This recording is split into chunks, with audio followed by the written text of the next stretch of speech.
Hello friends, आज हम ऐसे राइटिंग के आइडियाज़ के बारे में बात करने वाले हैं और हमारा आज का टॉपिक है लॉन्जेविटी। तो पहले हम देखते हैं कि अगर हमें लॉन्जेविटी के ऊपर एसेस आएंगे एग्जाम में तो किस प्रकार के एसेस पूछे जा सकते हैं। What are the causes and effects of longevity. So आपको लॉन्जेविटी के रीजंस और उसके इफेक्ट्स बोथ पॉजिटिव नेगेटिव पूछे जा सकते हैं। Describe some advantages and disadvantages of living longer. So pros and cons, positives and negatives of longevity could be asked. या फिर आपको पूछा जा सकता है कि क्या आपको लगता है कि लॉन्ग लाइफ के नेगेटिव पॉइंट्स पॉजिटिव पॉइंट्स से ज़्यादा है। Do you think that the negatives of long life outweigh the positives. सबसे पहले बहुत ज़रूरी है कि हम समझें what is the meaning of longevity. शब्द बहुत ही सिंपल है लेकिन थोड़ा सा अलग है, हम इसे रोज़ बरोज़ के जीवन में ज़्यादा यूज़ नहीं करते, तो चांसेस है कि हमें ये टॉपिक पे अगर ऐसे आ जाए तो हमें थोड़ा समझने में दिक्कत होगी। So let us understand the meaning. Longevity of the human life is the capacity of the humans to live long, to survive beyond the average lifespan of humans and to survive past the average age of death.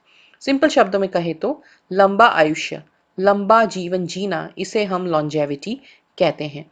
चलिए अब longevity से related कुछ synonyms देख लेते हैं ताकि आपको बार बार ये शब्द रिपीट ना करना पड़े।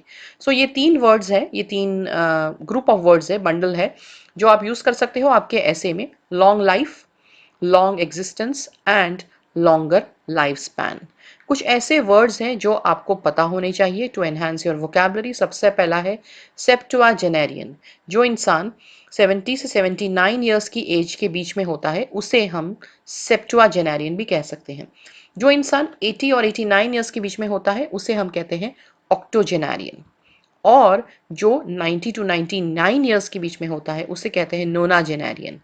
एंड एज बिटवीन 100 और 109 ईयर्स इज कॉल्ड सेंटेनेरियन। जो लोग की उम्र 100 से ज़्यादा है उन व्यक्तियों को हम सेंटेनेरियंस भी कह सकते हैं। एंड फाइनली जो 110 से ज़्यादा उम्र जीते हैं उसे हम सुपर सेंटेनेरियन कहते हैं। This is just for your knowledge and you can use this words also to show that you have a wide range of vocabulary। तो अब हम देखते हैं what could be some causes, some reasons और determinants of longevity, यानी ऐसे क्या कारण हो सकते हैं जिसकी वजह से हमारा जो आयुष्य है वो लंबा हो सकता है। सबसे पहला कारण है जेनेटिक्स। अगर हमारे पेरेंट्स, हमारे ग्रैंड पेरेंट्स लंबा जिए हैं तो चांसेस हैं कि हम भी लंबा जीवन जिएंगे। दूसरा है environment. Cold, clean and pollution free environment में रहने से भी हमारी उम्र लंबी होती है। लाइफस्टाइल, हमारी जीवन शैली। Nutritious and plant-based diet, enough sleep, moderate physical exercise and no addictions। अगर हम पौष्टिक खाना खाएं जो एनिमल बेस्ड ना हो लेकिन प्लांट बेस्ड हो, अगर हम पर्याप्त मात्रा में नींद लें, मॉडरेट फिजिकल एक्सरसाइजेस करें और हमें कोई भी प्रकार के अगर व्यसन नहीं होते हैं तो भी हम लंबा जीवन जीते हैं। Good social network and close friends. अगर हमारा सोशल नेटवर्क अच्छा है, हमारे फ्रेंड्स हैं, तो भी चांसेस हैं कि हम लंबा जिएंगे। Optimal overall health and well being. अगर हमारी ओवरऑल स्वास्थ्य अच्छी है, मेंटली, फिजिकली, इमोशनली, सोशली और स्पिरिचुअली अगर हम स्वस्थ हैं तो भी हम लंबा जीवन जीते हैं। And finally good health care systems और उसकी एक्सेस होना भी बहुत ज़रूरी है। हमारे इर्द गिर्द अच्छे हॉस्पिटल्स और हम हमारी उस हॉस्पिटल्स तक की पहुंच, ये भी बहुत महत्वपूर्ण है कि हमारी लॉन्जिविटी अच्छी हो। तो ये तो हो गए कॉजेस ऑफ लॉन्ग लाइफ। अब हमें अगर इफ़ेक्ट्स लिखने हैं तो हम पॉजिटिव और नेगेटिव इफ़ेक्ट्स दोनों समझाएंगे। तो इसके साथ साथ मैंने एडवांटेजेस लिखे हैं, so you can write these as positive effects. लंबा जीवन, उसके कोई खास पॉजिटिव इफ़ेक्ट्स तो नहीं है लेकिन मैंने यहाँ पे फिर भी लिस्ट किए हैं। Can witness a changing and evolving world. जो इंसान बहुत जीता है वो दुनिया में बदलाव देख सकता है, उसका विटनेस हो सकता है। Mental engagement with work and hobbies that individuals enjoy. ये व्यक्ति जो अपना काम है, अपनी जो हॉबीज है जो एंजॉय कर सकता है, उसे ज़्यादा समय के लिए उसके साथ एंगेज हो सकता है। Can spend more time with family. अपने परिवार के साथ ज़्यादा समय बिता सकता है लंबा जीने की वजह से। And can be a support to children and grandchildren if healthy. अगर लंबी आयुष्य वाला व्यक्ति स्वस्थ है तो अपने चिल्ड्रन और ग्रैंड चिल्ड्रन, अपने फैमिली के लिए ये व्यक्ति सपोर्ट बन सकता है। एंड फाइनली एक इनडायरेक्ट बेनिफिट है कि जो ओल्ड व्यक्ति है उसका विजडम और उसका जो अनुभव है उसकी वजह से समाज को भी फायदा होगा। ये हो गए सारे पॉजिटिव इफेक्ट्स और एडवांटेजेस ऑफ लॉन्ग लाइफ। अब हम देखेंगे डिसएडवांटेजेस या फिर negative effects of longevity. Important to be active and work for a long time. बहुत महत्वपूर्ण है कि अगर हम जीते हैं लंबा तो हमें एक्टिव होना ज़रूरी है और हमें काम करते रहना भी बहुत ज़रूरी है। हो सकता है कि हमारे दोस्त और हमारी हम उम्र के लोग जो मर चुके हैं उसकी वजह से हम लोनली फील करें, तो लोनलीनेस को प्रिवेंट करना और रिड्यूस करना भी एक नेगेटिव इफेक्ट है। Keeping oneself financially stable and secure to support longer lifespans and avoid being a burden on the family. So family के ऊपर burden होना और financial instability, this is one disadvantage. तो हमारी जिम्मेदारी बनती है कि हम अपने आप को financially stable रखें अगर हम लंबा जीने वाले हैं तो। Having a sense of purpose in life बहुत ज़रूरी है। जो व्यक्ति लंबा जी रहा है उसका लाइफ में कुछ पर्पस मीनिंगफुलनेस होना बहुत ज़रूरी है। अदरवाइज बहुत ही खालीपन लगने से chances of loneliness and depression बढ़ सकता है। कुछ और डिसएडवांटेजेस है। Physical support from care takers, definitely as you age you will become weak physically, so one requires support from caretakers.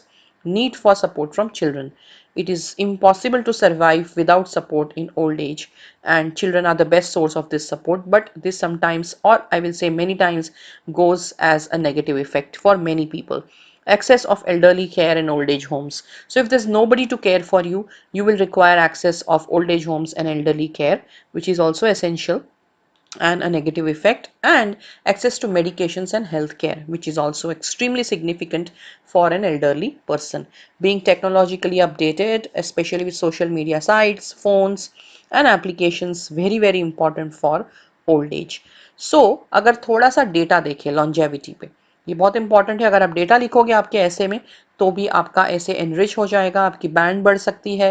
Global life expectancy is approximately 73 years, यानी पूरे विश्व में करीब करीब एवरेज जो लाइफ स्पैन है व्यक्ति का वो 73 ईयर्स है। Hong Kong and Japan rank the highest in the world in life expectancy which is around 85 years. तो पूरे विश्व में सबसे लंबा जीवन हांगकांग और जापान के लोग जीते हैं और सबसे कम जीते हैं सेंट्रल अफ्रीका के लोग, जिनका लाइफ एक्सपेक्टेंसी सबसे कम है विच इज अराउंड 53 years. अब कुछ एग्जाम्पल्स देख लेते हैं on longevity, because sometimes you have to mention relevant examples in your essays in order to increase your band score. So the oldest person living is Lucille Randon, who is 118 years and 73 days old, which was verified on the 25th of April 2022. So अगर आप ये video 2022 में देख रहे हो तो this is a very recent information. हो सकता है आप बहुत सारे साल के बाद जब ये वीडियो देखो तो ये इंसान शायद ये दुनिया में ना हो, and there would be somebody else who is the oldest surviving person. So check that out before enhancing your knowledge. And the oldest person ever is Jean Calment, who was born in 1875, died in 1997, belonged to France, who lived to the age of 122 years and 164 days. That's quite commendable. And recently, the world's oldest person died in Japan in 2022 at the age of 119. Her name was Kane Tanaka. Ikigai is the name of a Japanese book which describes secret to a long and healthy life. So these could be some examples that you could use in your essay to enhance your essay. Keep checking the description box in order to get any notifications for any books on such topics which could be interesting to you. Subscribe to the YouTube channel if you are new to our channel, and don't forget to hit the bell icon. Follow my Instagram page and contact me on WhatsApp if you have any query. The phone number is right down in the description box. Thank you.